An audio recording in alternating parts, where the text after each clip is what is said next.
एक बार फिर से आप सभी का स्वागत है मेरे YouTube चैनल पे, जिसका नाम है पीयूष जूलॉजी। और आज हम बात करने वाले हैं डीएनए सुपर कॉइलिंग के बारे में, या फिर हम इसे डीएनए पैकेजिंग भी कहते हैं।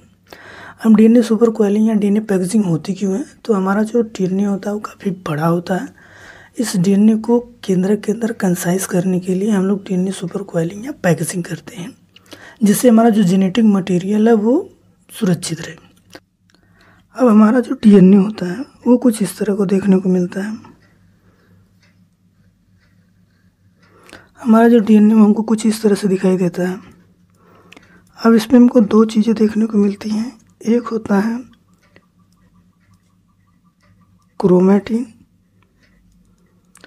क्रोमैटिन जो होते हैं वो होते हैं फाइबर लाइक स्ट्रक्चर के, फाइबर लाइक। और एक होता है क्रोमोसोम। ये हमको देखने को मिलते हैं रॉड शेप में या रॉड लाइक। डीएनए पैकेजिंग के लिए जिस प्रोटीन की ज़रूरत पड़ती है उन प्रोटीन को हम लोग बोलते हैं हिस्टोन। अब इसमें हमको हिस्टोन जो प्रोटीन है और ये हमको नॉन हिस्टोन दोनों रूप में देखने को मिलते हैं, हिस्टोन और नॉन हिस्टोन प्रोटीन। हिस्टोन जो है वो लगभग 55 से 60% होता है और नॉन हिस्टोन लगभग 20% होता है। अब अगर हम हिस्टोन प्रोटीन को देखें तो हिस्टोन प्रोटीन 5 तरह के देखने को मिलते हैं, जिन्हें हम लोग H1, H2A, H2B, H3 and H4 के नाम से जानते हैं। H2A, H2B, H3 और H4, इन दोनों के दो अणु मिलकर हिस्टोन ऑक्टामर का निर्माण करते हैं। Histone octamer. और हम इन चारों को कोर हिस्टोन के नाम से भी जानते हैं।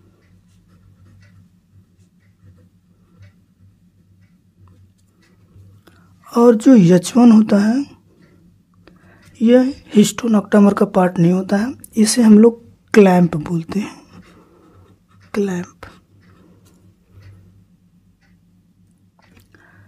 अब अगर हम देखें, जब डीएनए और हिस्टोन मिल जाते हैं तब इसे नाम दिया जाता है न्यूक्लियोसोम का। तब इसे हम लोग नाम देते हैं न्यूक्लियोसोम का। अब अगर हम बेस पेयरिंग की बात करें तो जो हिस्टोन ऑक्टामर है, हिस्टोन ऑक्टामर वो लगभग 147 बेस पेयर का, और जो H1 क्लैंप होता है वो लगभग 20 बेस पेयर का होता है। इन दोनों को मिला के हम इसे नाम देते हैं क्रोमैटोसोम। और एक क्रोमैटोसोम जो होता है वो लगभग 167 बेस पेयर का होता है। अब अगर हम एक हिस्टोन ऑक्टामर से दूसरे हिस्टोन ऑक्टामर के बीच की स्थिति को देखें तो ये हिस्टोन ऑक्टामर है, इसके ऊपर हमारा डीएनए रैप्ड है। दो हिस्टोन ऑक्टामर के बीच के डीएनए को हम लोग नाम देते हैं लिंकर डीएनए का, लिंकर डीएनए। और ये लगभग 33 बेस पेयर का होता है। अब उस हिसाब से अगर हम देखें तो हमारा जो एक न्यूक्लियोसोम होता है, एक न्यूक्लियोसोम जो होता है वो लगभग 200 बेस पेयर का होता है। अब एक जो न्यूक्लियोसोम होता है वो लगभग 200 बेस पेयर का होता है।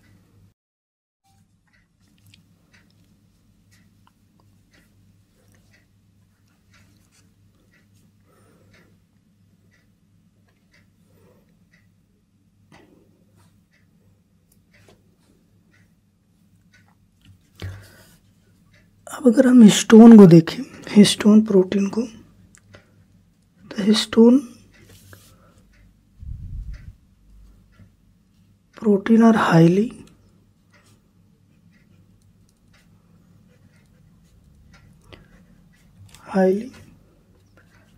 Basic positive charge.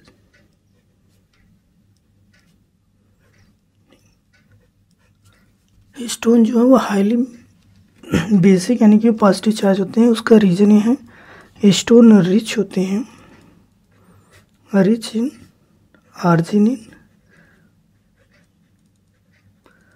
Arginine and lysine. Histone में पॉजिटिव चार्ज होते हैं और वो किसकी वजह से होता है, वो आर्जिनिन और लाइसिन की वजह से होता है। अगर हम न्यूक्लियोसोम के बारे में बात करें, न्यूक्लियोसोम, तो हम इसे फंडामेंटल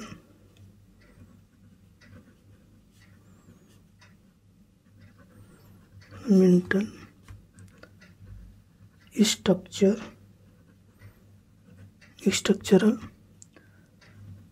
यूनिट ऑफ क्रोमैटिन भी कहते हैं। जो न्यूक्लियोसोम है वो फंडामेंटल स्ट्रक्चरल यूनिट है क्रोमैटिन की। अब अगर हम बात करें हिस्टोन और डीएनए के इंटरेक्शन के बारे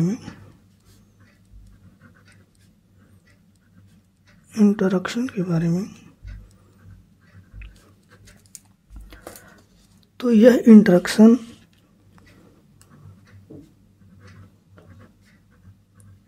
hydrogen bond,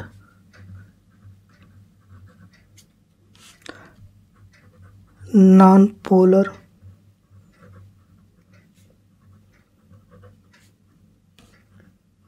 interaction and salt bridge, इन सब कारणों की वजह से हिस्टोन और डीएनए के बीच इंटरेक्शन होता है। आगे देखें तो 6 न्यूक्लियोसोम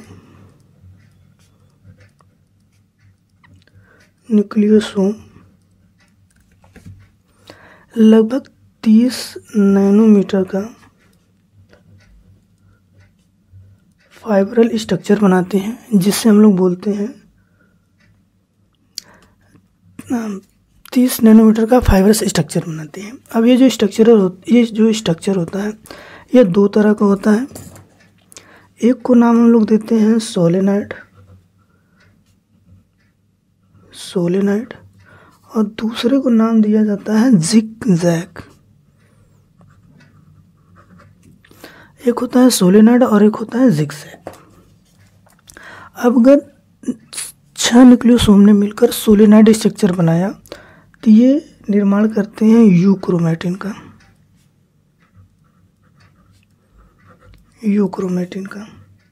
और अगर जिगजैग फॉर्म है तो ये निर्माण करते हैं हेट्रोक्रोमैटिन का। अब ये दोनों दिखते कैसे हैं, अगर हम बात करें तो ये मान लीजिए कि हिस्टोन ऑक्टामर है, ये 6 हो गए। अगर डीएनए की बेस पेयरिंग कुछ इस तरह हो रही है तो हम इसे बोलते हैं सोलेनाइड।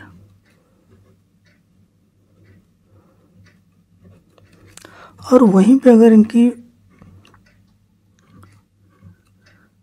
स्ट्रक्चरल फॉर्म कुछ इस तरह का देखने को हमको मिलता है, अगर हम यहाँ पे देखें तो हमको बीच में किसी भी तरह का कोई खाली स्पेस नहीं दिखाई दे रहा, तो हम इसे बोलते हैं जिगजैग।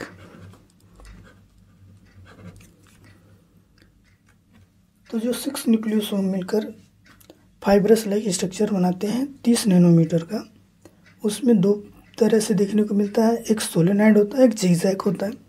अगर सोलेनाइड फॉर्म है तो वो यूक्रोमेटिन बनाएगा और जिगजैग फॉर्म है तो वो हेट्रोक्रोमेटिन बनाएगा।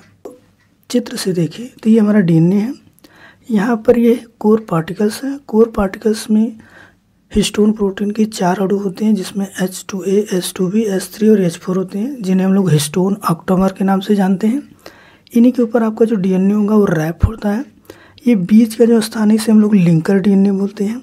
यहाँ पर अगर आप देखिए तो हमको 6 हिस्टोन ऑक्टोमर दिख रहे हैं जो कि सोलेनाइड फॉर्म बना रहे हैं, यानी कि ये यूक्रोमेटिन का निर्माण करेंगे।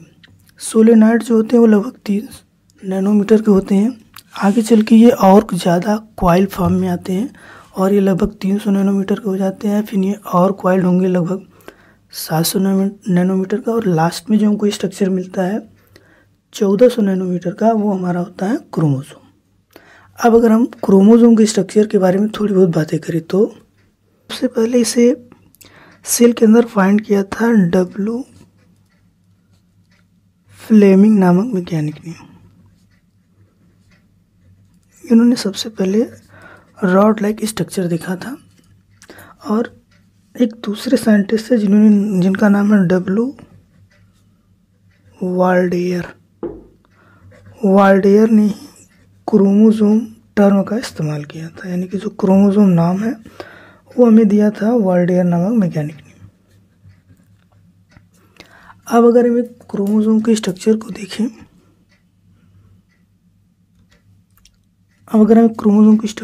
तो हमको कुछ इस तरह से दिखाई देता है।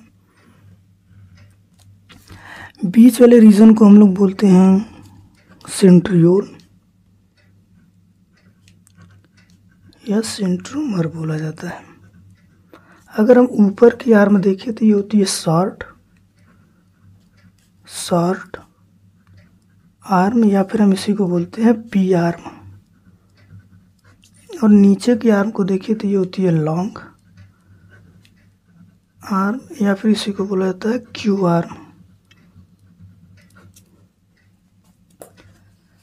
सेंट्रियोल के ऊपर एक रीजन होता है जिसे नाम देते हैं हम लोग काइनेटो, जिसे नाम दिया जाता है काइनेटोकोर का। काइनेटोकोर से स्पिंडल फाइबर जुड़ते हैं जो सेल डिवीजन के समय भाग लेते हैं। अब अगर हम दोनों आर्म के ऊपर वाले रीजन की बात करें तो इस ऊपर दोनों आर्म के सबसे ऊपर वाले रीजन को हम लोग नाम देते हैं टीलोमर का।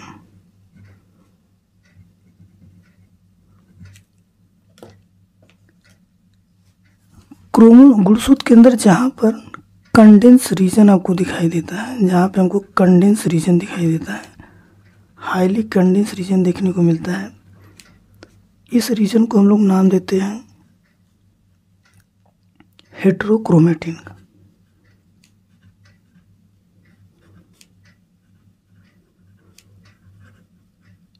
और जहाँ पर हमको कंडेंस फॉर्म नहीं देखने को मिलता है इसे नाम देते हैं यूक्रोमेटिन का।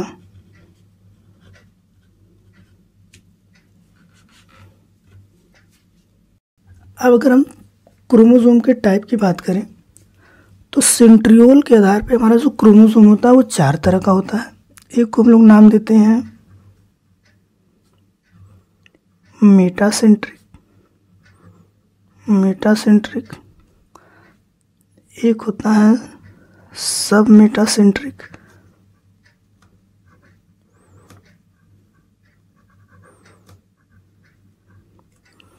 एक को नाम देते हैं एक्रोसेंट्रिक,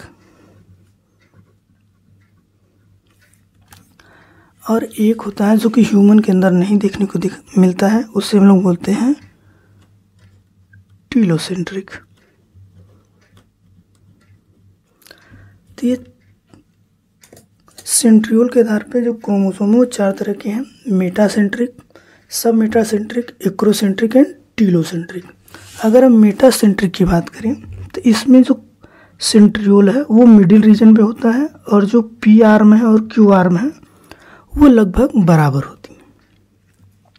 और अगर हम बात करें सब मेटासेंट्रिक की तो सेंट्रियोल थोड़ा सा ऊपर के साइड शिफ्ट होता है, जिसकी वजह से ऊपर की आर्म थोड़ी सी छोटी हो जाती है और नीचे की आर्म थोड़ी सी बड़ी हो जाती है। इसे हम लोग नाम देते हैं सब मेटासेंट्रिक की। और एक्रोसेंट्रिक की बात करें तो सेंट्रियोल काफ़ी ज़्यादा ऊपर शिफ्ट हो जाता है, जिससे ऊपर की आर्म बहुत ज़्यादा शॉर्ट हो जाती है और नीचे की आर्म बहुत ज़्यादा बड़ी हो जाती है। और अगर हम बात करें टीलोसेंट्रिक की तो इसमें ऊपर की आर्म न के बराबर होती है और जो क्यू आर्म होती है वो काफ़ी बड़ी होती है। तो आज की वीडियो में बस इतना ही, मिलते हैं नेक्स्ट वीडियो में। धन्यवाद।